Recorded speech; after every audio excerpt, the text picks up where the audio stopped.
Hey everyone, BioFan here with another in-depth analysis video. As with my other Hidden Gems analysis videos, we'll be focusing on things from the trailer you may have missed. If you've not yet watched the recent CES footage, be sure to check it out and then come right on back. It's pretty short, but sweet, so it shouldn't take you too long. I'll be right here when you get back.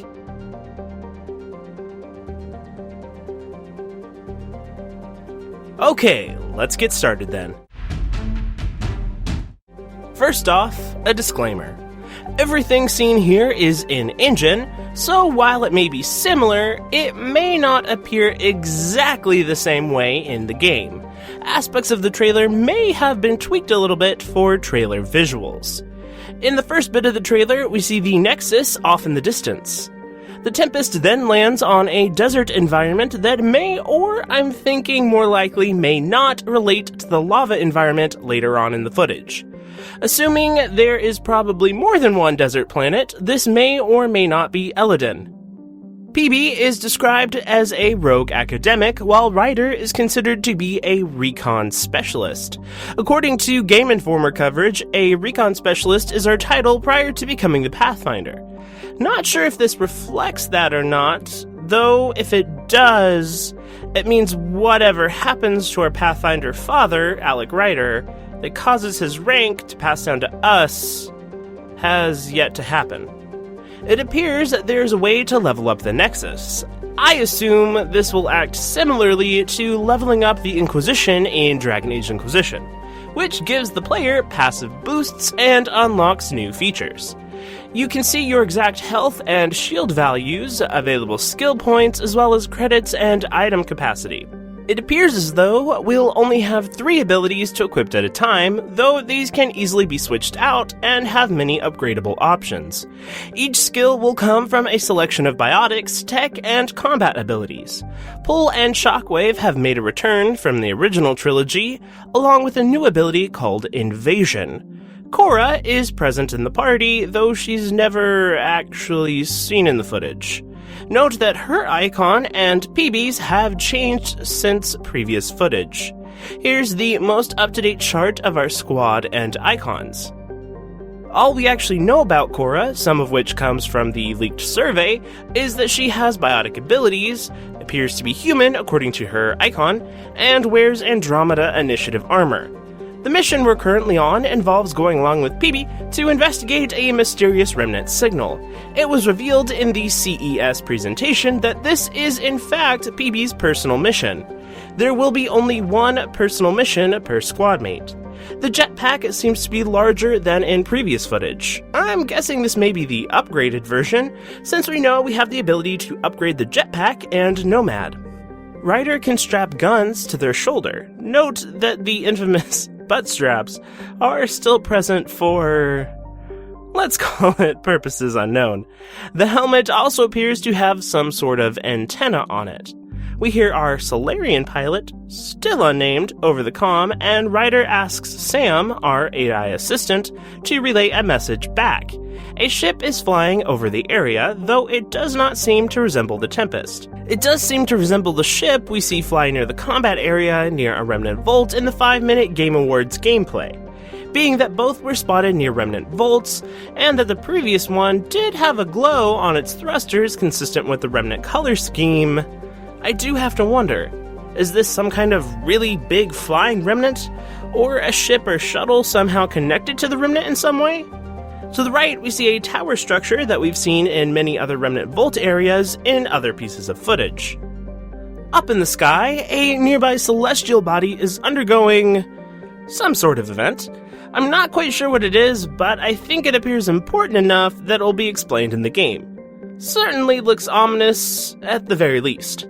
The lava and Remnant Vault bits and pieces resemble this shot from the Game Awards gameplay trailer. I don't want to go too speculative into this next bit, as according to BioWare lead designer Ian Fraser, we're expected to get a Gameplay 101 video pretty soon. Fraser posted this message just recently on the new fan-run BioWare forums. It's an even better than the original replacement for the old BioWare forums that recently shut down. A few devs even wander in from time to time, and all boards and threads are moderated efficiently. If this interests you, I'll put a link down to the new forums in the description. From what we've seen in the footage, it appears that we can select a class and vary between them for passive boosts. You can also increase the rank of each class. According to the Game Informer coverage, you unlock classes as you invest abilities in certain areas. Notice how the biotic classes are grayed out. The new class, Explorer, is unlocked by investing skills across many different biotic, combat, and tech skill trees. You can reallocate your skills often. Again, this will be covered properly and in depth by BioWare soon.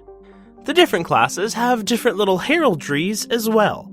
The soldier description reads, "Soldiers are pure combat specialists. No one is tougher or more effective at taking down enemies with gunfire. This profile optimizes Ryder's mind and body for superior mastery of his armor and weapons." The engineer description reads, "Engineers are experts in both offensive and defensive tech powers. This profile reconfigures Ryder's implant, enabling him to maintain constant control of a small combat drone, which assists and protects him in battle." It appears as though each class gains a special ability, such as Combat Drone for Engineer, or Marksman's Focus for Soldier, which grants bonus damage for every target killed in a short time. I think they may be passive, though we'll learn more soon. Skill progression appears to work similarly to Mass Effect 3 with varying upgrades. There's now a little video clip that plays to show you what the skill looks like. In this clip, we're fighting some kind of small creature that I don't think we've seen before. As you progress through a class, higher ranks come with new titles. Remnant enemy types that appear in the footage include Assembler, Observer, and Nullifier.